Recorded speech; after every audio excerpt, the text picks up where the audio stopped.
TV twebaza okola omulimu gw'amaanyi tubukereza nkokola wano ku lukiiko olukulu lw'eggwanga ate ogenda okulaba engeri ewa enteekateeka y'okukungubagira abadde omubaka omukyalo w'eddokolo Cecila Ogwal eyavudde mu bulamu bw'ensi eno oluvannyuma lw'ekirwadde kya kansa okumumegga zigenze okwera ssaawa 3 ez'okumakya ate emmotoka zibadde zaatuuse dda okuleeta ebisigalira by'omugenzi mu kaseera kano tuli ku palaamenti wano era nga bataddewo olutuula olugenda okutandika ku ssaawa 6 naye nga ku ssaawa 3 omubiri gw'omugenzi gubadde gutuuse era abanene bangi nnyo abagenze maaso n'okubanga ate beetaba ate mukungubaga kuno oyo gw'olengera awo ye minisita Sarah Mateke n'abalala bangi nnyo baatuuse dda naye mu kaseera kano olw'embeera y'obudde tugenda kuba nga ate twegattibwako omubaka Jonathan Odu ava mu kitundu ekya Erute tugenda kubaako mu kinyaanyimbe katono nnyo wa UPC then ate tukulage enteekateeka endala nga bwe ziyimiridde. Yes, Honourable, you are welcome and you're live on Soul TV. Yes, you can greet our viewers. Good morning, viewers of Salt TV. My name is Jonathan Odur.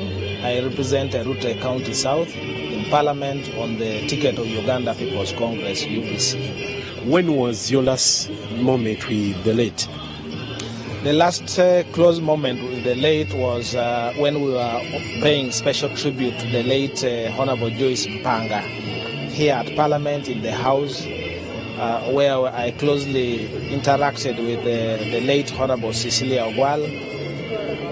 If you paid close attention, every time I am in the House, she would consult with me. She would offer me her tea, even to the extent of asking me occasionally to drink from the same cup of tea that she takes in the House.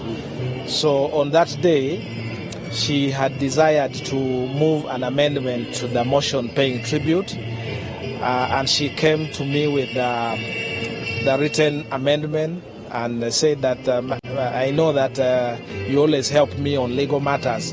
Please look through this motion to see if it carries the spirit I want. So when I looked at the motion, she had written that she was proposing an amendment for the government to rename one of the public universities after the name of the late Joyce Mpanga. So when I looked at it, I said, no, this is not okay. This is against our rules of procedure. It will not be carried a day. Then she said, now what should I do? And where is the problem? I said, you see, these public universities are created by an act of parliament. So if you wish to do that, then you need to propose an amendment, seek leave first, and then come with a bill to amend, which will be a tall order. I don't think Makerere University would agree to that. So she said, what should we do? I said, if your interest is to establish a university, then you move an amendment that government should establish the university. But if you intend that one of the departments responsible or one of the colleges or faculties responsible for gender and women empowerment and education be named after Joyce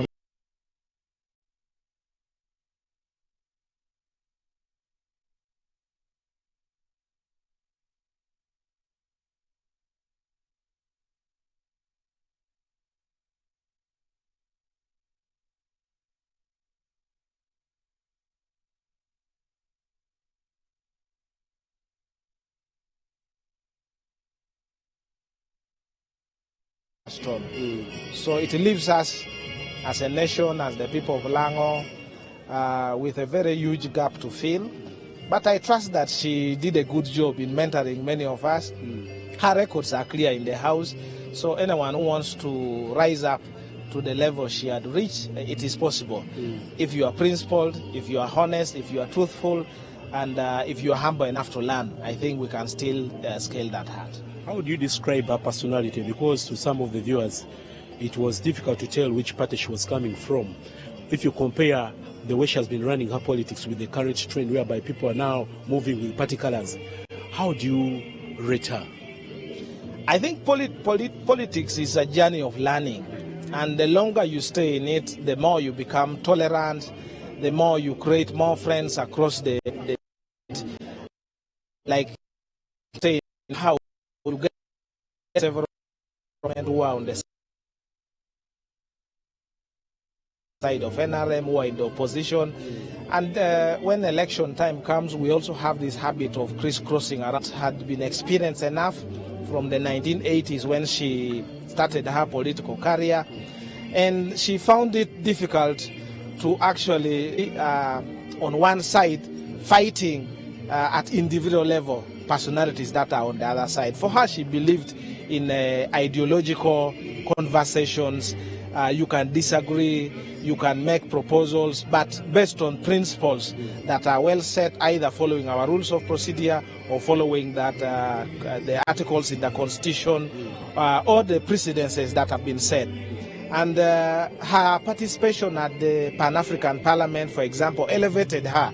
You cannot go to an international platform and then you begin to debate as if you are debating in a small village council. You need to debate and bear in mind that you are Ugandan, and that once you are at that level, you are representing the aspirations of your country. And I think that helped to shape her a lot. That also helped to expose her a lot. So apart from the aggressive nature that she had, because if she wanted to pursue something on the floor, she was quite aggressive, that if you did not understand her, you would even fear to approach her. But afterwards, she would come to you and say, don't worry, I just wanted to move this point. And she had that very good personality. Back at home, she was really a housewife, a grandmother, a mother, and you cannot tell that this is the Cecilia that people know around the world. Honorable Jonathan, thank you so much. You're most welcome. I think we shall link up with you later for the additional programs. Yes. Okay, sir. Well, tugenda maaso n'okutuusaako ebikulu ebigenda maaso mu lukiiko olukulu lw'eggwanga nga tukungubagira ate abadde omubaka omukyalo w'eddokolo omukyala Cecila Ogwal eyavudde mu bulamu bw'ensi eno. Ekifo kino nga bwe nkulaga munnange gwalaba bakiyooyoose era luno lwe luggya lwa paalamenti bw'oba olaba gwe munnaffe kusigira kifaananyi. Ababaka bakyagenda maaso n'okweyiwa wano omubaka Angura. Honorable, you are welcome, sir. You're live on Soul TV. We'd love to know what are your words about the late Cecilia? Surely the country has missed, the region has missed, Africa and the world at large has missed a very, very astute person who has participated in the democratic processes in this country, but who has also been standing for the good of humanity. In many conferences abroad, here internally, the Honorable Cecila Ogwal has been a very instrumental person in guiding us, in leading us, and we have missed an archive that this world and this country will live to remember in the name of Cecila Ogwal. Honorable Angura, have you worked with the late on the same committee? How do you describe her conduct? Yes, I had not worked with her in the same committee, but I had just got the privilege that these committees that had just been named not long from today, she had now been posted to our committee of Park Central, where, of course, I was expecting her to support us very much with her enormous experience coming from the budget committee, where she has been a member for long, where she has also been a seasoned member in other respective committees. I was looking forward to seeing how she could benefit us in that committee of Park Central. That is looking at the accountability and absorption processes and other expectations that link between budget and the final consumption of the budget estimates and resources that the Accountability Committee looks at, trying to find out now how the final execution and absorption of these funds has been done. But unfortunately, before I could whip her as a member of that committee, a majority leader there, it's unfortunate she has died. And as members of PAC, I communicated to my chair even in our last meeting. We shall definitely miss her so much, and we hope to participate so much in her send-off today, including a wreath for the committee. Thank you so much.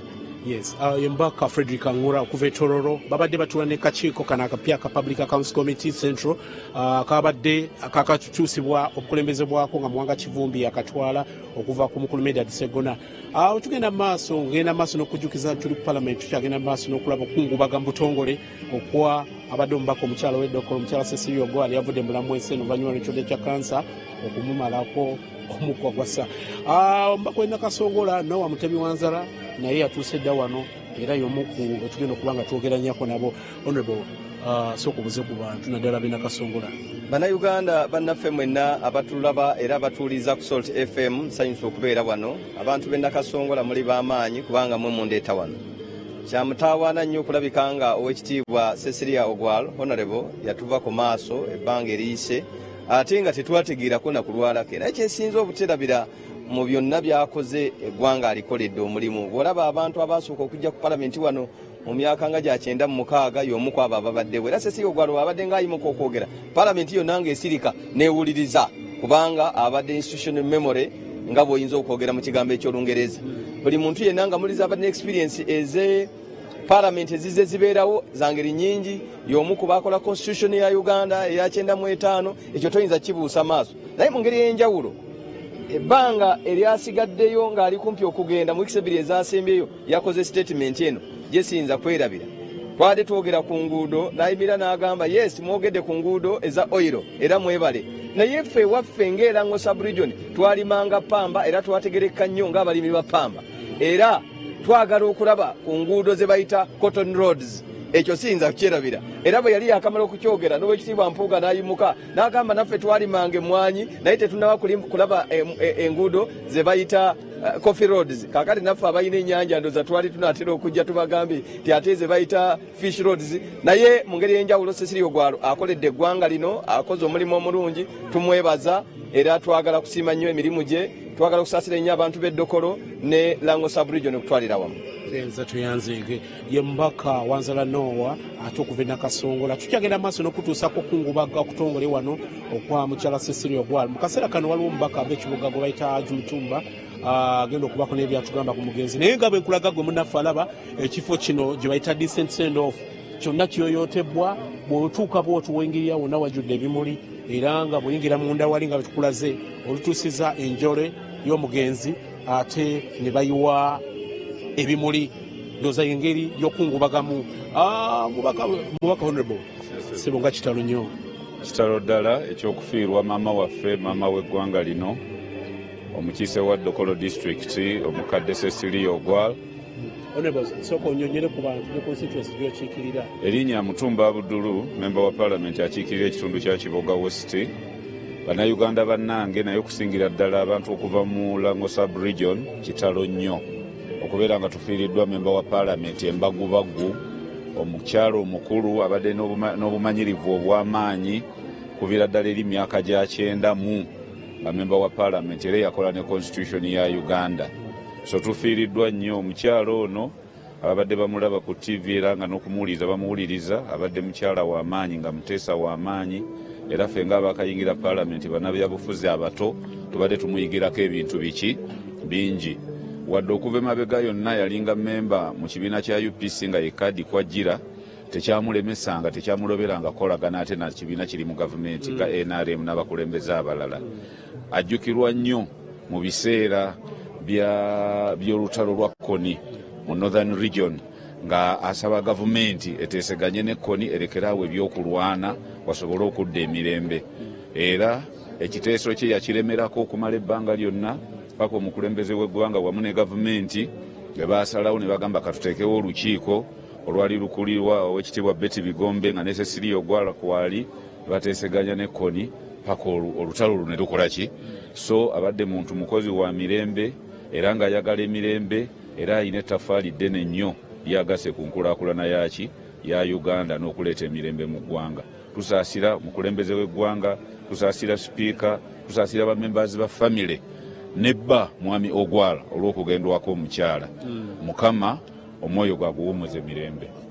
Aye mbaka Mutumba ate okuva ekiboga y'omu ku bazze okweta abakungubaga okugenda mu maaso wano mu lukiiko olukulu lw'eggwanga. Ngenda mu maaso n'okutuusaako embeera nga bw'eri wano, embeera ya nnaku era newankubadde ng'olunaku lwa Mande palamenti ebadde ekyali mu lusirika kino tekirobadde babaka kujja kwetaba mu lutuula n'okusiibula mubaka munnaabwe. Cecila ono amaze ebbanga ng'atuula akakiiko ka palamenti aka budget era emabegaka omujjukira waliwo yali kifuipo oba nampala w'ekibiina kya FDC Ssemujjunganda bwe yali agezaako okumukyusa omujjayo n'alabika nti yali musanyufu. Abadde mukyala muyivu ate nga ebyokubala bino abitegeera nnyo n'okutegeerera eggwanga. Abadde objective ebintu nga yeetegereranga ye tubadde tulaba abannaffe abawudde olw'opposition nga beekalakaasa ne bafuna paalamenti naye yavayo n'aga nti tekikola makulu newankubadde ate era byali gutyo ate era n'anenya n'aba NRM abagendanga maaso n'okukasuka ebigambo ebyali bisosonkereza bano bingi nnyo betujjukira tulabye nga boogera ku lutalo lw'engulu Northern War olwa Joseph Kony bwe yavaayo n'ateeka gavumenti ku nninga okuteesaganya n'omusajja ono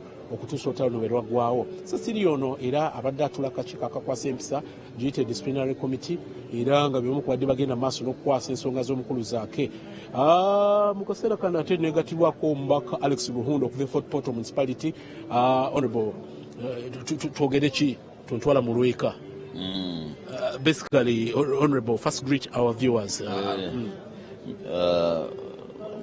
Mwasuza mutya kitalo nnyo omubaka waffe ow'amaanyi omukyala abadde alwanirira abakyala bonna mu ggwanga n'abaana abawala era nga abadde nga ali ku ludda olulala lwa gavumenti naye bw'abanga ayogera naffe abali eno ku ludda lwa gavumenti nga tumumatira era kati kino kibadde kitalo nnyo kubanga tetwakitegedde nti mulwadde okumala akaseera naye nga abadde mukazi w'amaanyi talaga bw'aba alina ekizibu takiraga mu bantu kyova kulaba nti bwe yagenze India teyakomyewo kati ekyo ffe kyatukoze bubi nnyo naye nga Katonda buli omu amuweereza ekiseera kye wansi wano nze kyendaba nti yakoze omulimu gwe bulungi era ffe abaliwo tulina okumulabirirako naye bwe tujja wano ne twogera ne tumwogerako biki bye yakoze ne tuddayo ne tukola ebirala awo nga tuba nga tetuli batuufu katugende mu maaso n'ebirowoozo bye ebirungi byabadde ng'aleeta era nga n'okuleetako enkolagana amakati wa ludda olulala olwa gavumenti ne gavumenti kubanga ye bw'abadde ateesa nalabyeko twagendako ku prayer breakfast ng'abuulira President Museveni n'amubuulira nti gwe oyogedde bulungi wano naye wano kino tokyogeddeko kino tokikoze naye nze nkuwa amagezi nga muntu omukulu ngaawo nga naffe nga tusanyuka kubanga lino ggwanga lyaffe tulina okulisanyukiramu tulina okuweereza eggwanga lyaffe n'oba nga toyagala muntu ali mu kifo ekinene genda mu maaso okola emirimu gy'eggwanga egitwala eggwanga lyaffe mu maaso. Tuyanze ye mubaka Alex Ruhunda ono nno y'omu ku babaka ababaddeko mu paalamenti wano ebbanga era ng'ava Fort Portal municipality. Bintu bingi nnyo bikyagenda maaso n'okwogerwa ku mugenzi era bw'otandika okubyogera tobimala abadde mukyala akwata obudde ate nga tamisinga ntuula zonna afazaali ne bweba komiti n'atera okufundikira Cecila atuuka ate nga bw'atuuka ebintu abiwa obudde asooka n'asoma n'abyekenneenya nga tannabakubaako kirakyaga tabuukira nsonga zatamanyi so kakati tulaba kano bangi abakyajja Cecila ono ayogerwako ng'omukyala abadde ayagala nnyo ensonga z'abakyala era nga abadde memba wa Uganda Women Parliamentary Association amaze ebbanga nga akolagana n'abantu ab'enjawulo gye bujja maaso nja kulaba banaasobola okusinkana oba nsobola okwogeranyako ne ssentebe owa akabondo kabaka abakyala omukyala Sarah Pendi mulaba mu background gyali tugenda kubanga ate tuwayamuko naye kubanga bebakyala eŋŋwanguli betusigaza mu paalamenti mu kaseera kano aboogezi era ng'ono gwogezaako okugeraganya ne Cecila newankubadde nga mutototo myaka. Yes, Honorable. Sijja gamba tusanyisa okukulaba tutandikewo nti nga kitalo. Kitalo nnyo tufiiriddwa omukyala naddala nze ayogera ku bizibu by'abakyala. Nfiiriddwa omuntu eddoboozi eribadde linnyambako ku floor ya paalamenti okwogera ku bizibu abakyala bebagenda ne motions ezikwatagana n'abakyala. Biki ebyo motions zojjukira mukyalo nno zaalese ebbanga limu kolaganye naye? Motions zonna ezikwata ku bakyala. Motions ezikwata ku abakyala abafa nga bazaala.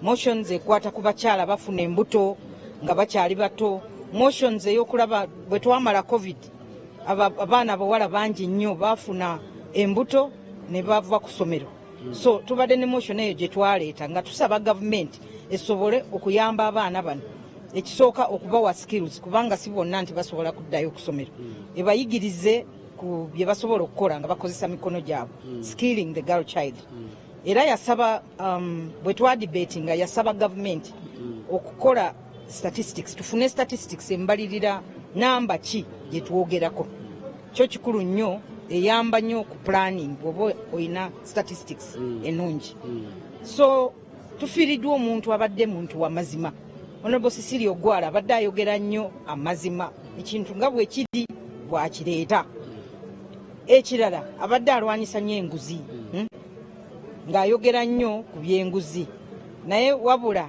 kyesaakanya naye kubanga ye bwekikwata ku mukyala agamba nedda katoyo gwe tulina tumulekeyo nze awo ne mugamba awo saakanya naye kubanga enguzi bw'oba ogiridde ng'oli mukyala oba oli musajja tulina okwogera ku kibi enguzi kyetukola mu ggwanga lino so nfiiriddwa nnyo omuntu eddoboozi yabadde eddoboozi y'abakyala mu palamenti ng'anyambako kwogera ku bintu ng'ebyo naye ate ekirala abadde muntu agatta abantu era mu biseera ebisinga edda nga sinaba kujja mu palamenti Cecila Ogwal gwe nali mmanyi ye muntu bw'aba atutte position kizibu nnyo ate okuva ku position ye asigala nga ye asigala ku ekyo naye bwe najja mu palamenti n'akyusamu ye nga byayogera win-win kiki kye tusobola kukaanyako tutambule tugende mu maaso so kubanga waliwo opposition waliwo government side so abadde nga bwe tuba tetukwatagana nga ye ayagala kulaba engeri ki gye tusobola okudda mu makati ffena ne tukiriziganya nti tutambule bwe tuti so she was moving the win-win situation.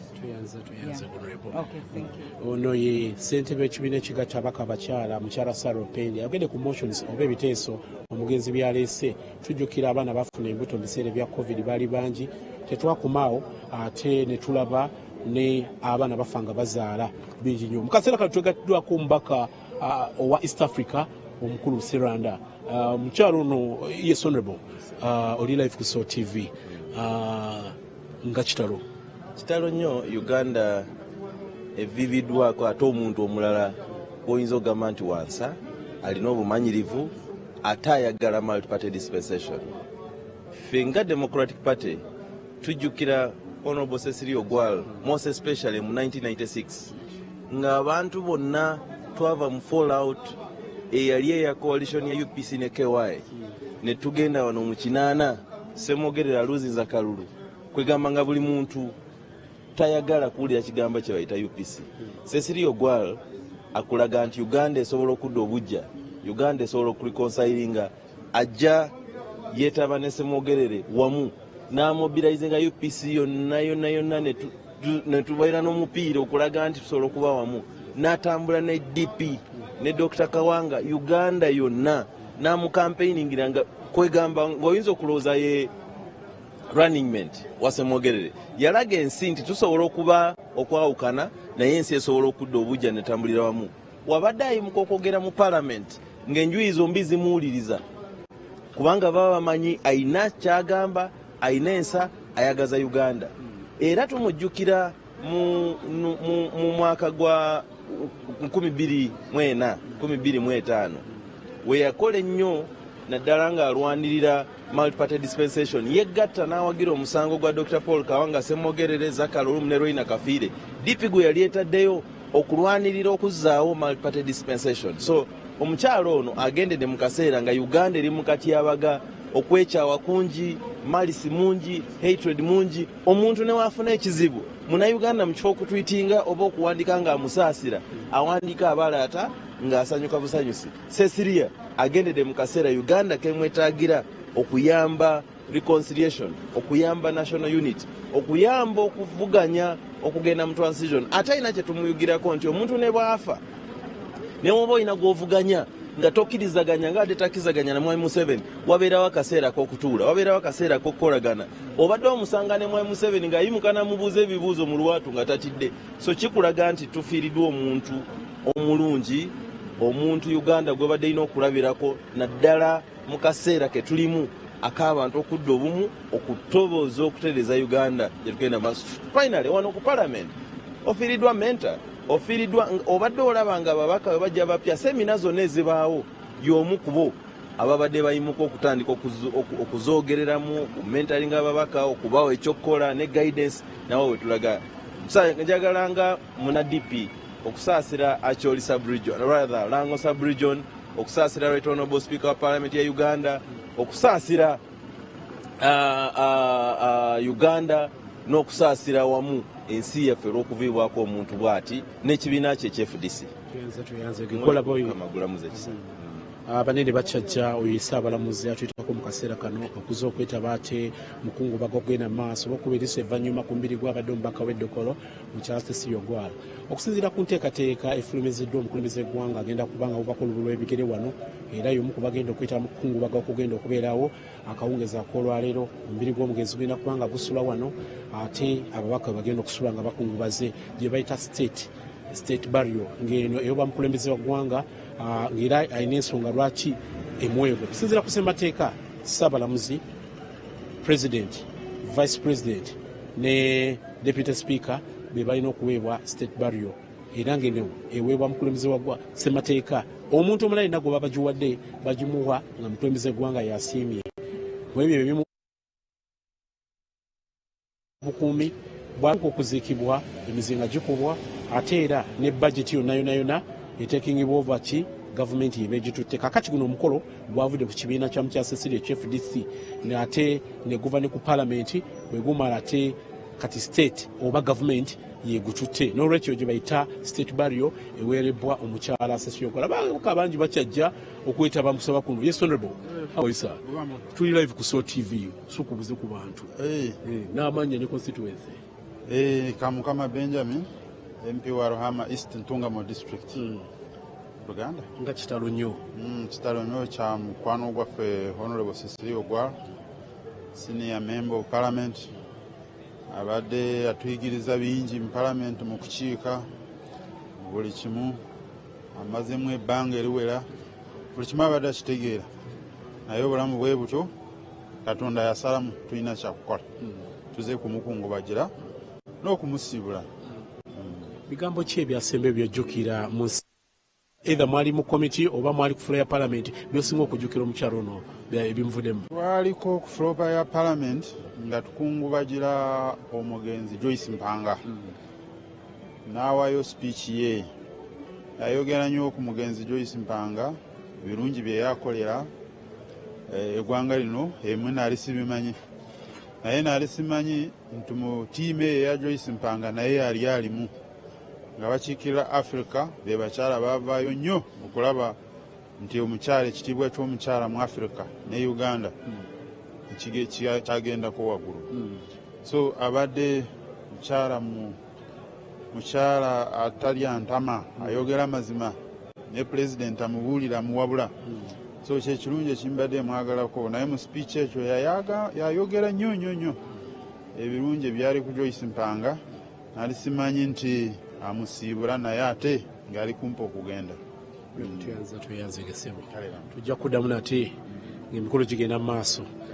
Mu butuufu ebigambo ya Cecila Ogwal ng'era bw'owulira buli mugezi amwogerako ajjukira okungubaga kwa Joyce Mpanga yatuuka n'agamba ababaka nti abatamanyi mufune omukisa ate mulye ku nze nkoze ne Joyce Mpanga tubadde naye abadde mukyala akola bw'ati baatandika bato n'asoma n'abo muyivu.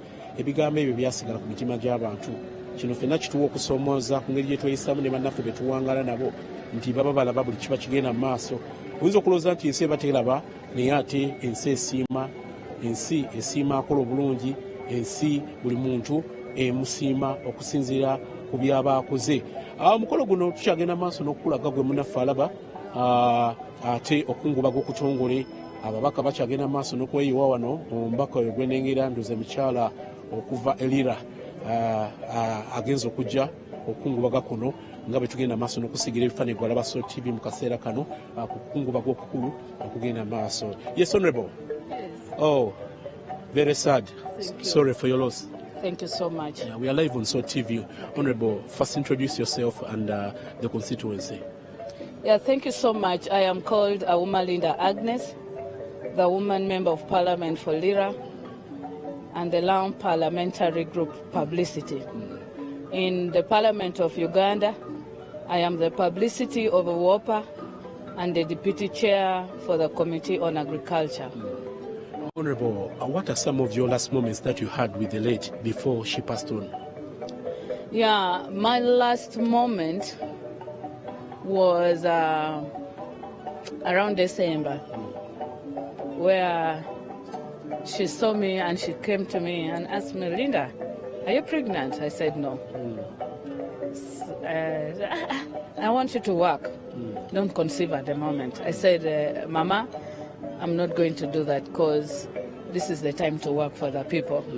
So I've agreed with my husband not to have a child. And but the most memorable time was when we were paying tribute to former Minister Chamber. And when she was eulogizing the minister, I felt touched by her statement, how the minister during Amin's time saved her husband. And she was a young girl with only, I think, 1 or 2 children. But the courage she had to call State House when the husband was arrested.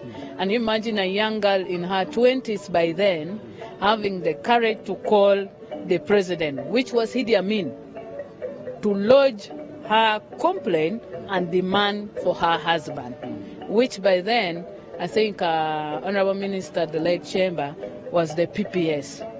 So that courage touched me, and how she loved her husband, because I saw her shedding tears when she was stating that statement. And Atat was our icon. Atat is the reason why I'm a member of parliament representing women, because she fought so hard for women's emancipation. She fought so hard for women's rights. And that's why we the women, in fact, we the women of Uganda, we should mourn irrespective of tribe and party. Because what we are enjoying as the women of this country, it's the full hard sweat of Atat. She kept firm, bold, and talked about the rights of women. So this is a very big loss to us. And as Lawn Parliamentary Group, we are mourning, because she was an experienced leader. She was an Hansard of Parliament. She would guide us, especially young women. She couldn't see you as young women in this parliament. She couldn't see you going astray. You dress wrongly, Atat will come and whip you outside. When she realized that you have some problem, even if domestic problem, Atat would look for you as an experienced person to guide you, help you on how to move with it as a leader, how to balance family and politics. We would go to her for counsel. And the most painful thing, I don't know where we're going to get such a person. As we would be discussing some other things for Lango that would be contentious. And when the speaker is fearing to pick us, because she would know that we were going to make noise. So Atat would play her own trick. And you know, even if they have not picked her, she would rise up. And you know how she roars. When she would, because she had already mastered the rules of procedure. And she would camouflage in a way within the rules that the speaker couldn't stop and help us in bringing what would be burning out to the speaker. As an experienced person, in a better way, in a more understanding way, because she is well informed. And she would help us so much. We missed her, even if she was old, but the brain was young. The vigor she had was even stronger than hers. Her death was a serious shock. Atat, may your soul rest in eternal peace. Honorable, thank you so much. Thank you. Yes, ono ye mukyala owalira Linda Awuma era nga ye amyuka ssentebe w'akakiiko ka palamenti ak'ebyobulimi gye bagenda okuziika omugenzi nga begambye nti omukulembeze eggwanga asuubira obudde bwonna okuba nga akyukako wano era y'omu ku bagenda okuba abakungubazi abakulu. Mu kaseera kano neegasseko omubaka okuva West Budama Dr. Emmanuel Otala, ono ne ssentebe w'akakiiko ka paalamenti ak'ebyobutonde giyite natural resource. Yes, Honourable, so sorry about your loss. Yeah, it's indeed a pity, and I want to convey my sincere condolences to the Ogwal family, but also the condolences of my electorate, the people of West Budama South constituency, to the family and indeed to the entire country, but also to the entire world, because Honorable Cecila Ogwal, whom we shall be seeing off very, very soon, transcended national character. She was a global leader, and that is the person we are mourning today. But I must say that we are not mourning Cecilia because her life is a life well lived, and so we are celebrating the life of a very gallant, boisterous, but well-natured lady, a lady who surpasses all others in our time.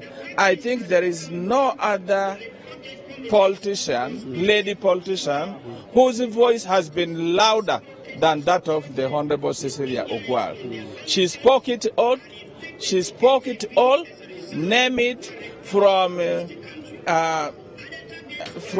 human rights to patriotism to women emancipation to representation of the people.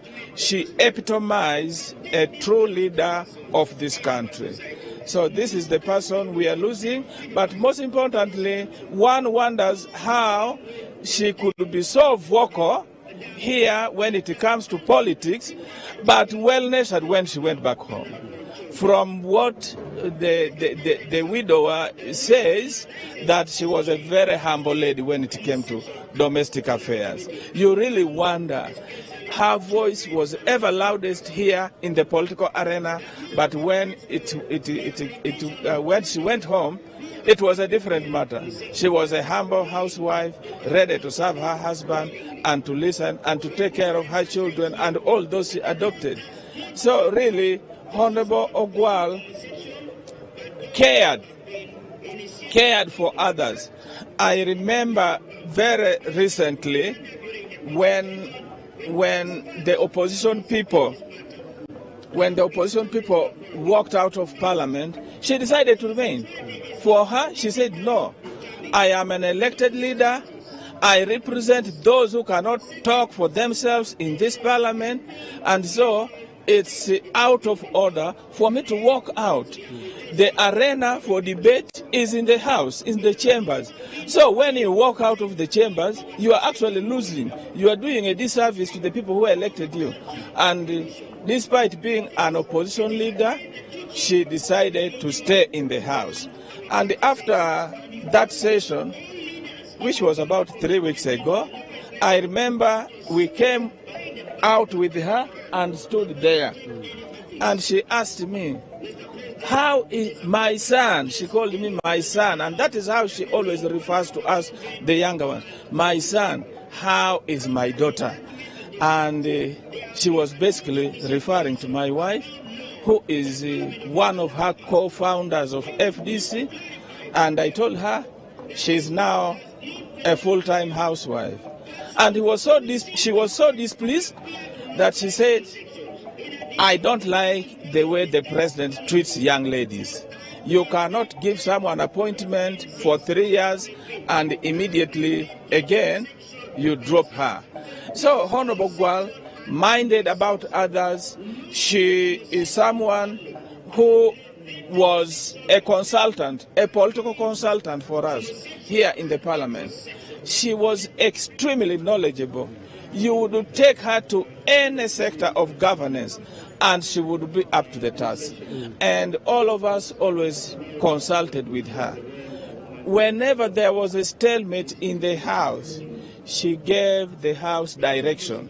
When she rose up to speak, you would know that she was going to sway the direction of debate to a particular side. And of course, being someone who had served for such a long time, she was a very respectable voice. Not just for nothing, because she spoke substance and everybody appreciated. So I must say that she left nothing to guesses. She spoke it all. We cannot guess what type of person was Ogwal. We know it. But most importantly, some of us, despite her being in FDC, we still continue to say she is actually the UPC Iron Lady. Because I think her greatest fight was the return of multipartyism.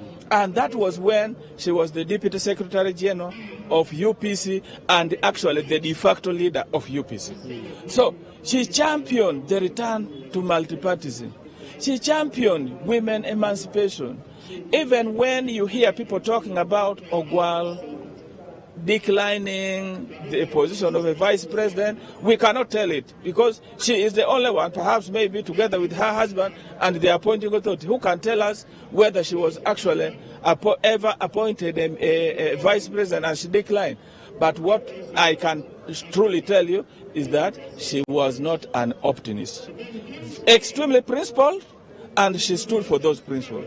So if she really thought that being appointed to the position of vice president was going to compromise her, definitely she is the kind of person who would decline such an appointment. And I must say that her time as the de facto leader of UPC really made her outstanding, and her voice has never declined. She is one of those very vocal voices. We are happy that coming from Lango, she is not the lone voice from Lango. We still have other very strong voices from Lango. When it came to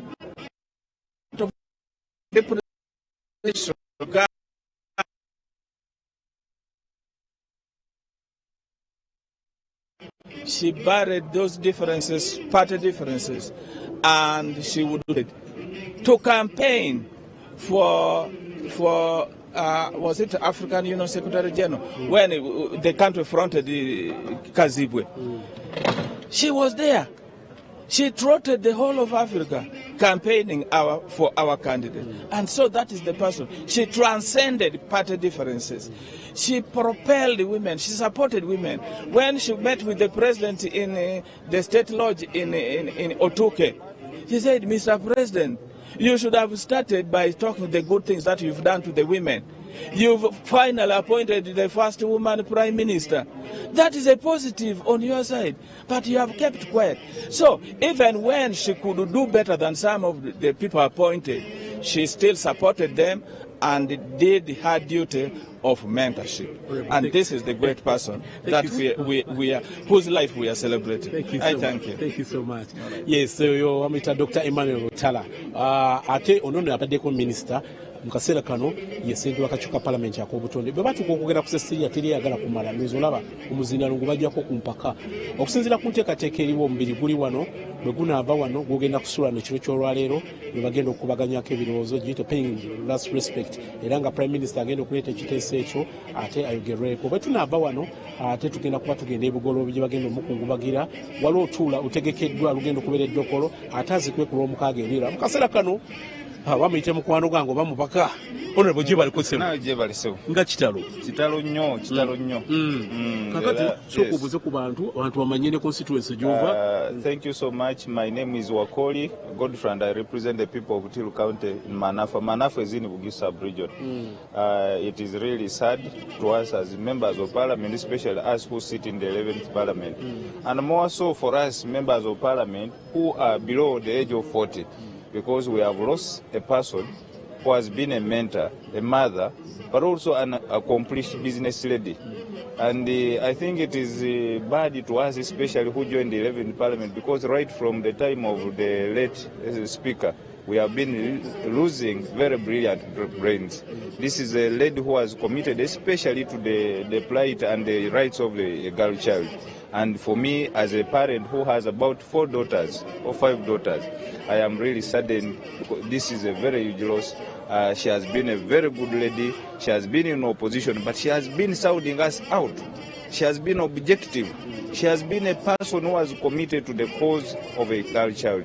She has always fought for the rights of a girl child, not only in rhetoric, but also this was seen in the committees. It was seen in how she fought for issues of gender to be mainstreamed in the budget of this country. So we really, as Parliament, have lost a very great lady, and I think we are going to miss her dearly. She leaves a very, very big vacuum behind for us as members of Parliament in the 11th Parliament. And I think to us young members of Parliament, in her loss, a library around a lot of freedom as members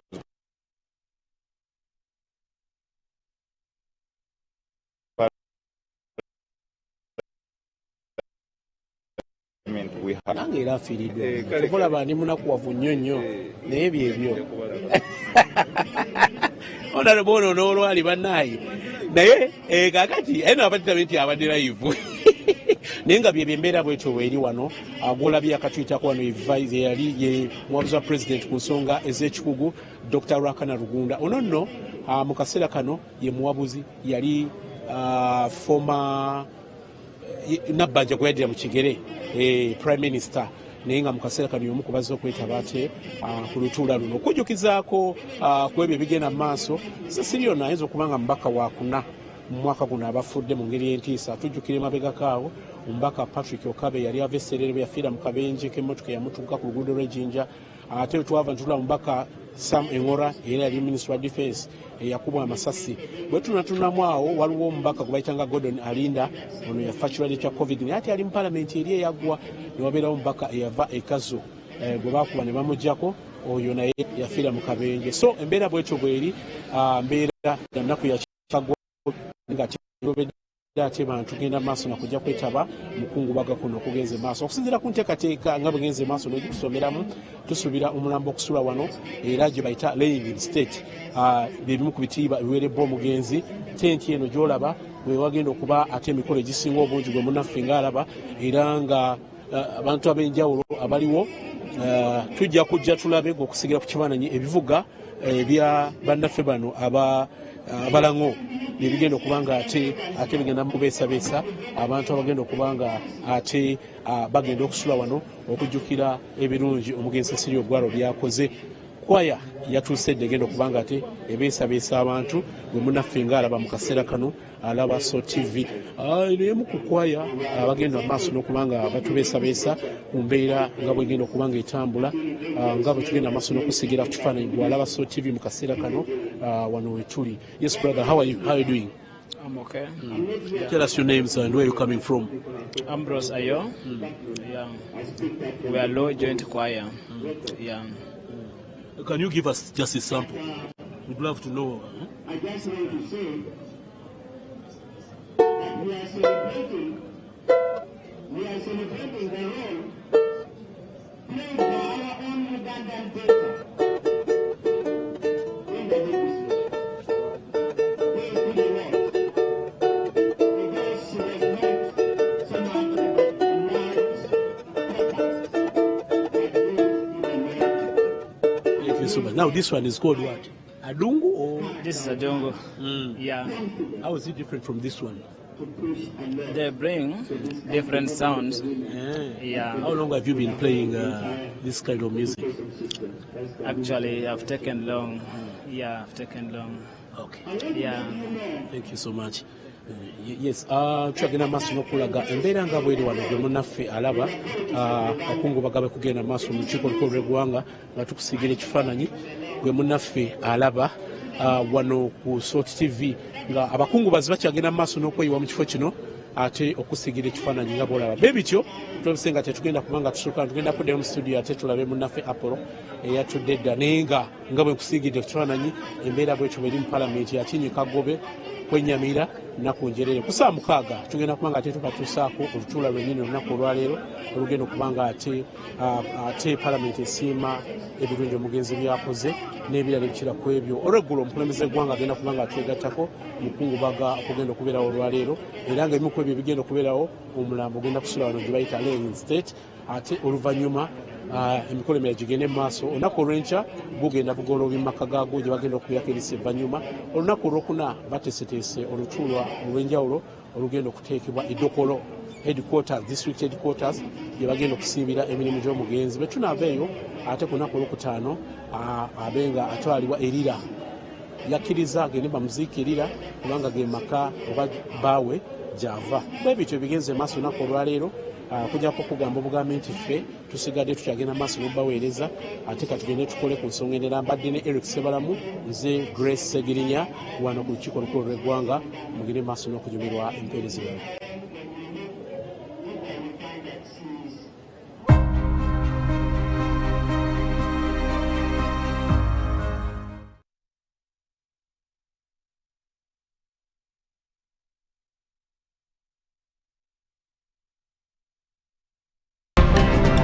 Happening now. Sound system. Happening now. Sound system.